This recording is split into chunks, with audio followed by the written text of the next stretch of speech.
You've been lied to. Not by accident, but by design. There is a dream that I've worked towards, and that you're probably trying to work towards too. Earning passive income. No more alarms, no more deadlines, no more work. Having a system that generates money for you on autopilot whilst you sleep. You're eating breakfast, $450 has just come in. You're taking a shower, you've just earned another $750. You go about your daily life with complete freedom, whilst this system continues to churn out money for you. But what if the way that you think about wealth is the reason that you don't have any? And what if passive income doesn't actually exist? At least, not in the way that you think it might. But what does exist is something much, much more valuable. But it simply requires a completely different approach than what you've been told so far. And it involves some uncomfortable truths that, quite honestly, you might not want to hear. Having been running a business for the past 7 years, I've had great difficulty achieving passive income. There have been times in the past 2 years where, after a lot of effort, I've been able to come close for short periods of time. I'm talking about earning around $10,000 a month in profit, working around about 2 hours a day. But these periods would always be inconsistent, and they would be on and off for a few weeks at a time, and inevitably would involve me having to spend more time in my business in order to maintain this and to excel past it.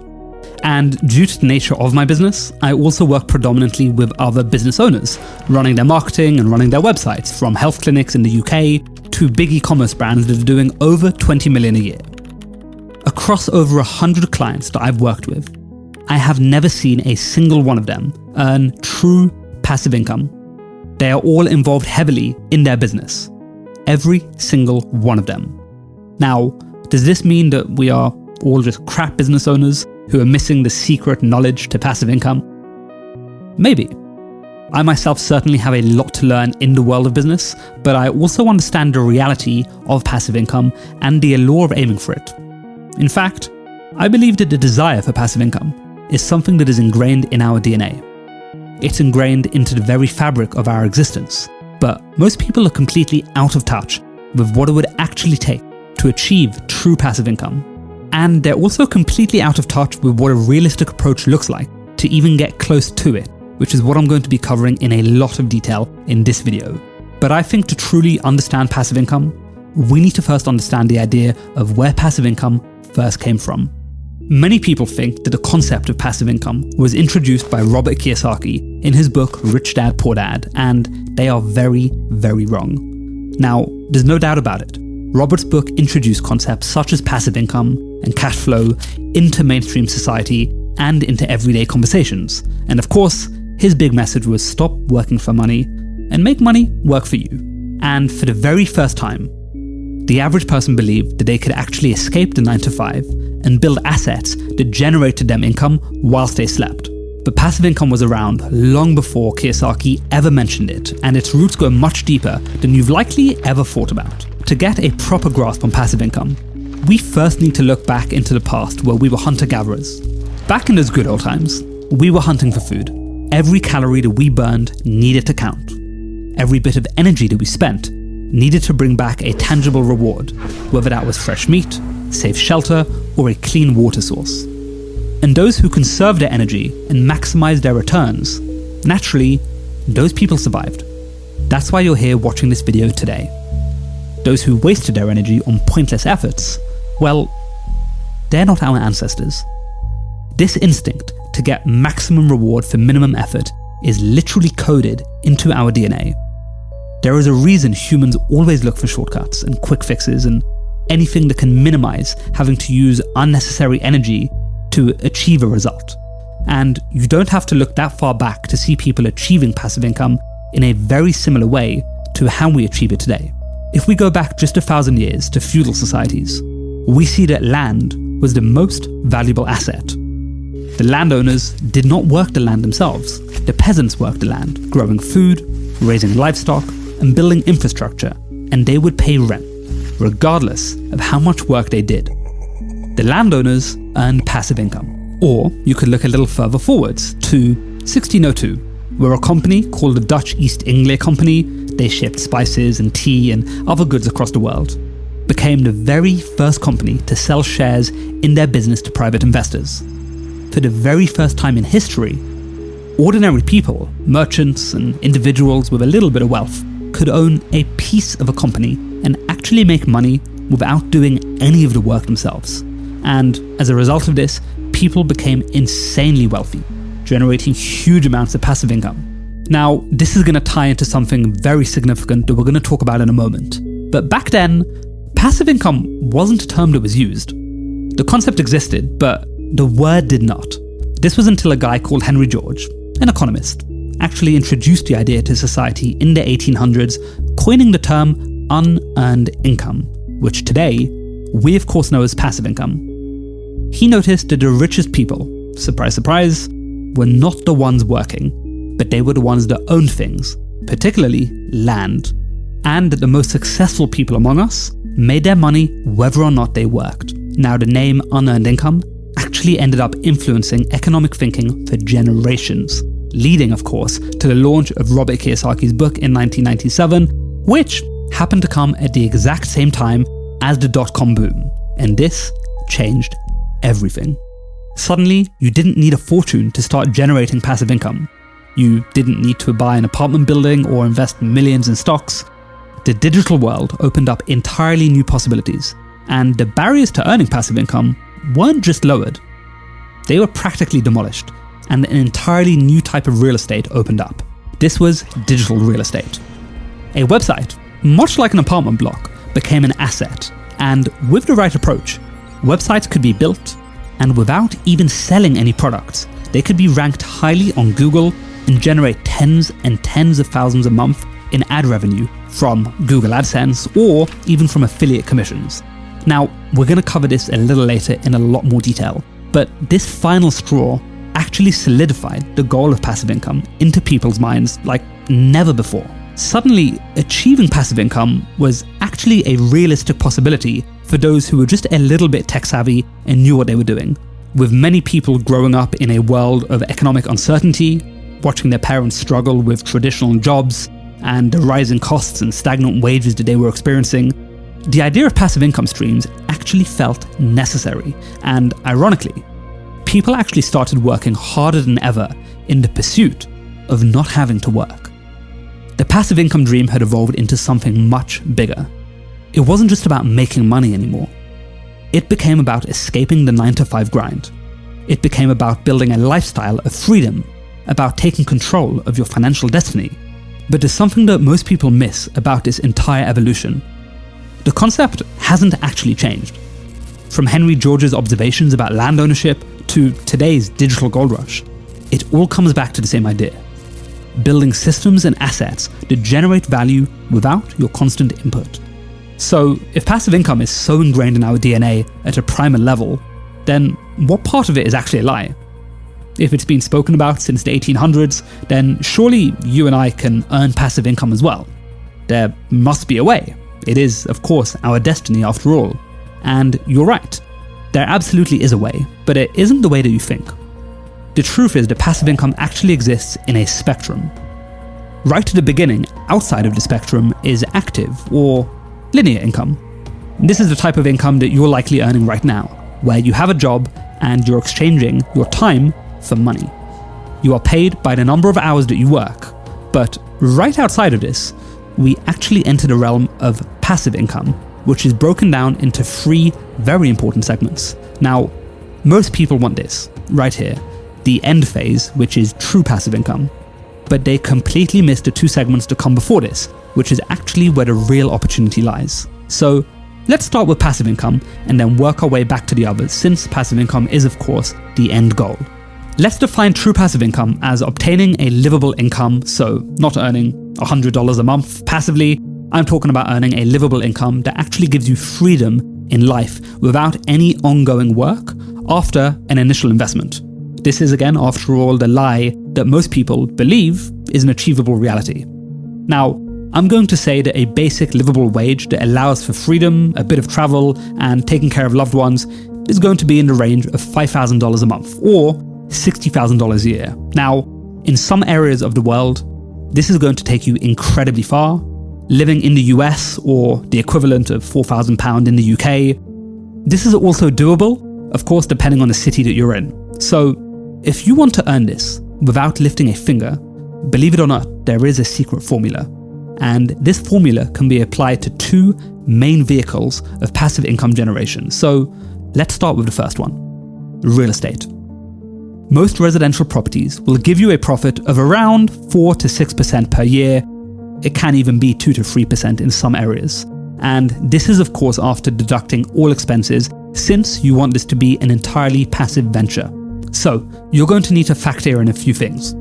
First of all, property management fees. Expect to pay between 10 to 12% of your gross rent because again, you want this to be a completely passive venture. You're going to want to think about maintenance reserves if something breaks, which will typically be about 1% of the total property value every year. You're going to want to think about property taxes, which will be 1 to 2% depending on the location. We then have insurance. We also have vacancies, which you should expect to have at least 1 month of the year vacant. And lastly, you have income tax, of course, on your rental income. So let's be super generous and assume a 5% net return. To generate $60,000 a year in passive income, you would need somewhere in the realm of a $1.2 million property paid completely outright. That's the secret formula. Have 1.2 million in your account and you've practically achieved true passive income. Now, in the UK, these numbers would actually be slightly worse than the US, and this isn't a property video. I know there are many other things that can be done, such as HMOs, but I'm providing a general idea over here. So, if you have this money to sink into a property right now, good on you. You've achieved true passive income, and you can end the video right here. But wait, what if you decide that you want to earn $10,000 a month in passive income? Are you going to just manifest another $1.2 million? Okay, so there must be another way to achieve passive income. Let's try option number 2, investing in the stock market. And again, let's aim to make $5,000 in the S&P 500, which most people think generates 10% annual returns. Again, they are completely wrong and misguided in this belief. So I'm going to make things very simple and say that year on year, you're likely going to get 1.5% in dividend yields from the S&P 500. And as a quick rundown for beginners, I'm going to make this very simple. Yes, the S&P 500 does grow at approximately 10% a year, but you cannot live off that. You can only live off the dividend yields. A dividend yield is like an apple that you take from the tree every single year. The tree may be growing at 10% a year, but you don't get to keep the tree.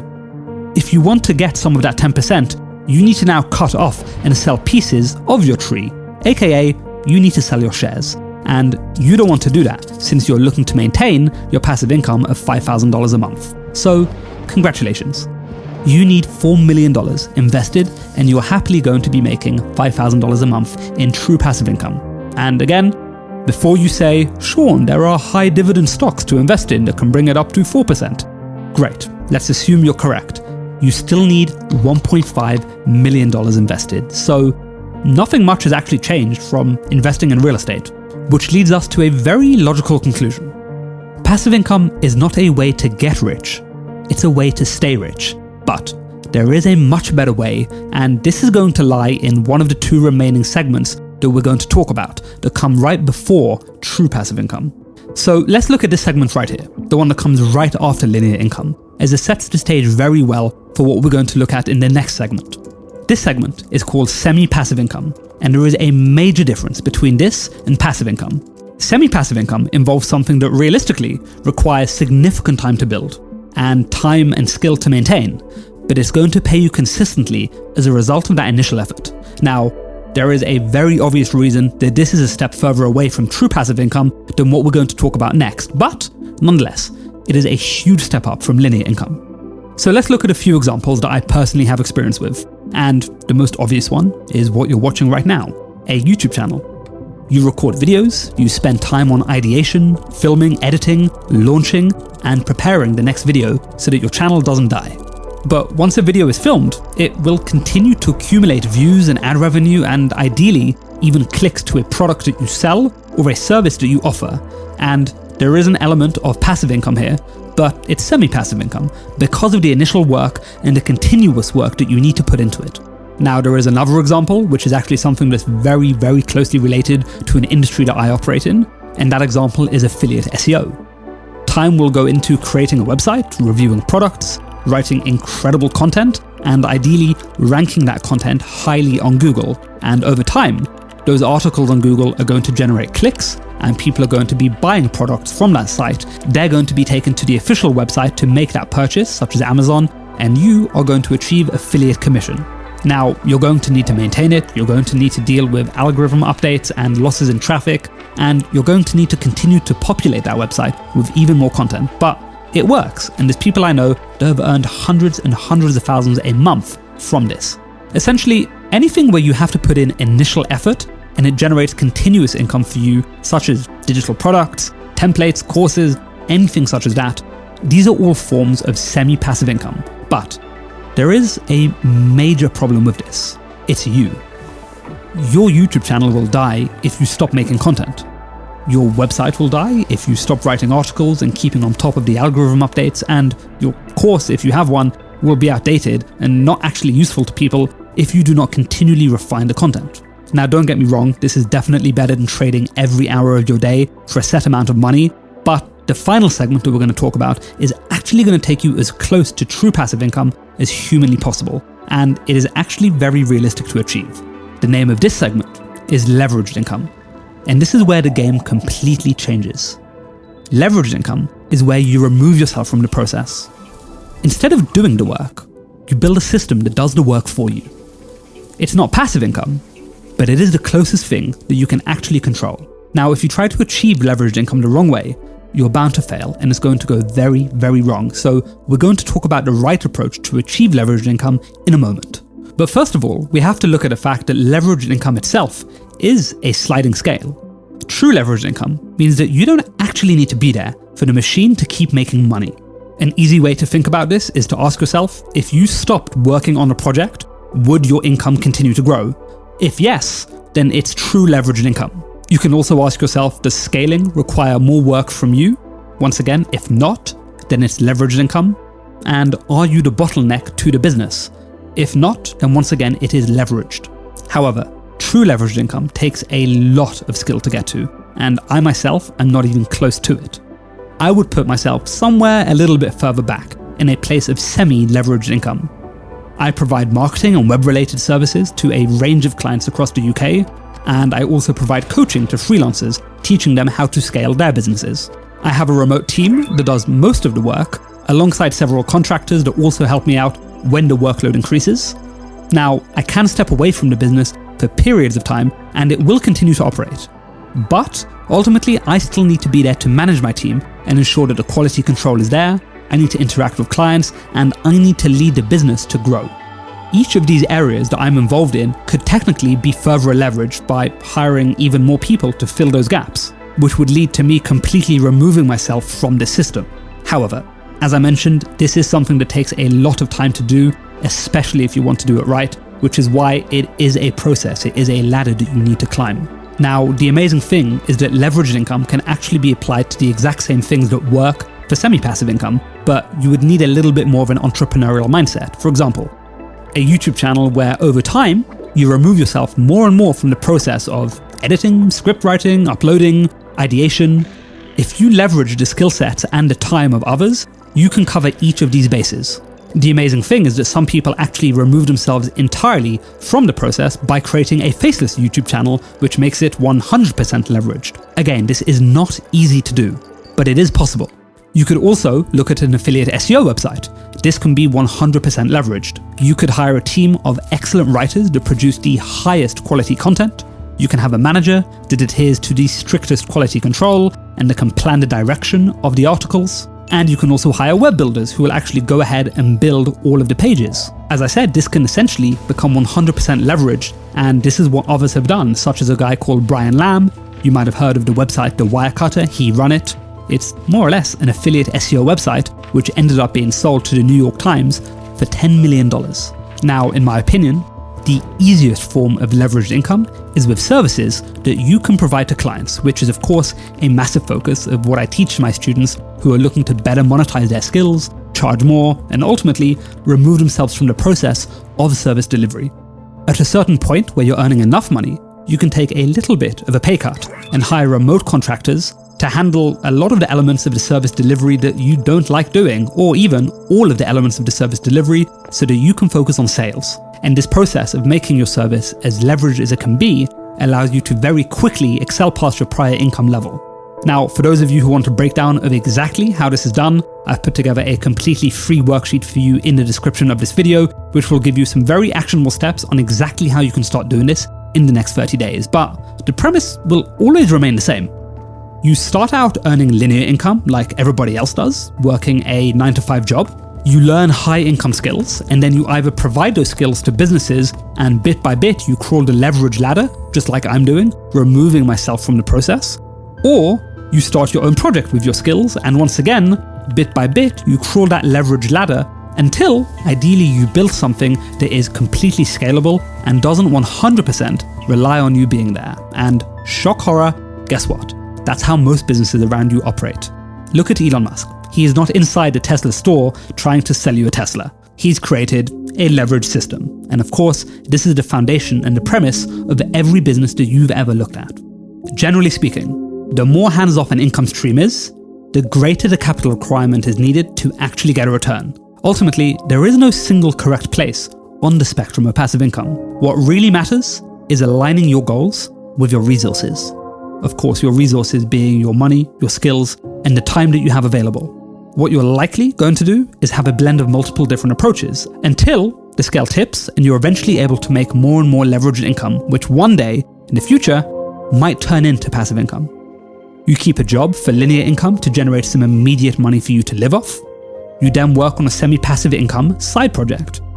As your finances increases, this semi-passive income can become more and more leveraged as you systematize and delegate many aspects of it. You then tuck away part of your earnings into more passive income investments, which will compound long term without the goal of living off them in the short term.